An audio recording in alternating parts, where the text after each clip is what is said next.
The 6:47 train from Fullerton to downtown was never crowded, enough to be unbearable and never empty, enough to feel lonely. And that was exactly the kind of balance Daniel Cole had built his whole life around. He worked 12-hour shifts at the hospital, came home to an apartment that still smelled faintly of paint from a renovation he never finished, and told himself that this was simply a season, that eventually things would slow down and he would have time to notice the world again. He had been telling himself that for 3 years. That morning was nothing special. The sky over Chicago was the color of wet concrete, and the train rattled along with its usual tired rhythm, stopping every few minutes to let in another wave of commuters wrapped in coats and silence. Daniel had claimed his usual seat near the window, the one that let him lean his head against the cool glass when his eyes grew heavy. And he was halfway into a shallow doze when the train lurched at the Belmont stop and someone new stepped aboard. He didn't look up right away. It wasn't until he heard the soft rustle of a scarf being adjusted, the quiet exhale of someone settling into the seat across from him,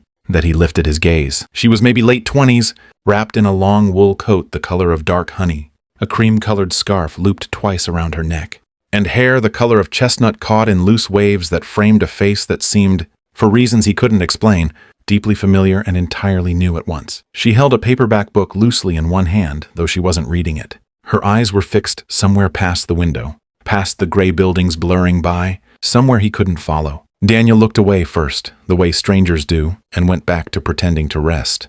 But something about her stillness stayed with him, the particular quality of someone who is present in a very crowded place and yet feels entirely alone in it. He knew that feeling. He wore it like a second skin most days. 3 stops later, the train swayed harder than usual, and when he opened his eyes again, she had moved.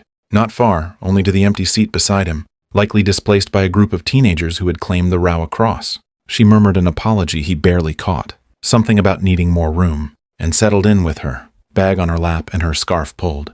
Higher against the draft from the door. He said it was fine. She smiled, small and quick, the kind of smile that doesn't ask for anything in return, and looked back toward the window. Neither of them spoke again for a while. The train clattered on, stop after stop, gray morning after gray morning. And Daniel found himself doing something he rarely allowed, simply existing in a moment, without rushing it forward. He noticed the way she held her book without reading it. He noticed the chip in her thumbnail polish, painted over in a hurry days ago. He noticed, absurdly, that she smelled like rain and citrus, though it hadn't rained in days. Somewhere between Armitage and Sedgwick, her breathing changed. It softened, deepened, slowed into the unmistakable rhythm of sleep. He glanced sideways and found her head beginning to tip, chin dropping toward her chest, body swaying gently with the motion of the train like a tree, bending in wind it didn't choose. He assumed she'd catch herself. People usually did, some reflex of self-consciousness kicking in before their head could fall too far. She didn't catch herself. Her head drifted, tilted, and came to rest against his shoulder with a softness that startled him more than any sudden movement could have. For a long moment, Daniel didn't breathe. He sat rigid, uncertain whether to shift away out of politeness or stay still to avoid waking her. The scarf against his shoulder was soft, and beneath it, he could feel the slow, steady weight of her, trusting him without knowing she was doing it, the way only sleep allows a stranger to trust another stranger. He chose stillness. He told himself it was kindness, though some quieter part of him suspected it was. Something closer to reluctance and unwillingness to end whatever small, strange peace had settled over the two of them. The train rolled on. Stations came and went, their names called out in that flat, automated voice.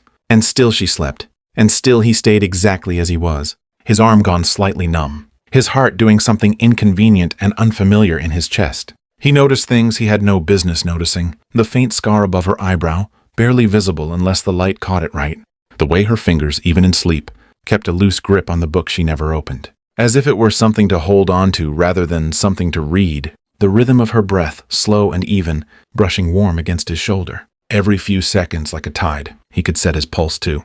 20 minutes passed, maybe more. Daniel had lost track of stations, lost track of the ache building in his shoulder, lost track of everything except the strange gravity of a stranger's trust. And then, without warning, without the telltale stir of someone waking, she spoke. "I wasn't really sleeping," she said, voice low, unhurried, as if she'd been rehearsing the words in the quiet dark behind her closed eyes. Daniel's breath caught somewhere between his throat and his chest. He turned his head slightly, careful not to dislodge her, and found her eyes open now, tilted up toward him, calm in a way that made the moment feel less like an accident and more like something she had chosen. I noticed you 3 stops before I sat down, she continued, sitting up slowly, tucking a loose strand of hair behind her ear. You looked like someone who hadn't let himself rest in a long time. I don't know why, but I wanted to know what that looked like up close. He didn't know what to say. He'd spent years mastering the art of composure in rooms full of grieving families and panicked interns, and yet here, faced with a stranger's honesty on a rattling train car,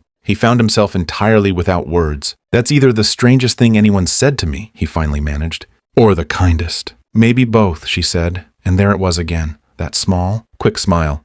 Except this time it lingered. This time it reached all the way to her eyes. I'm Claire, by the way. I should have said that before I fell asleep on your shoulder, or pretended to.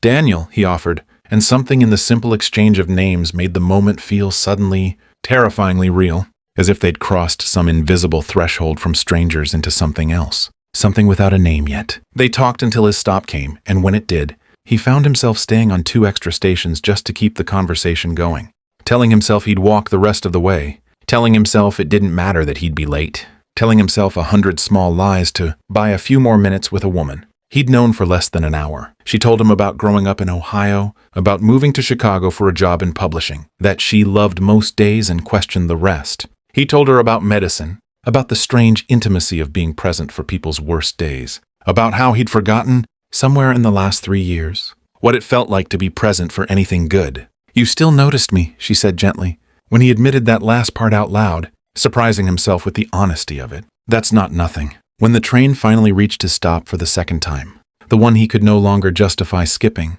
he stood reluctantly, and she stood with him, gathering her bag, her unread book, her scarf slipping loose at the collar. This is me, he said, nodding toward the doors easing open.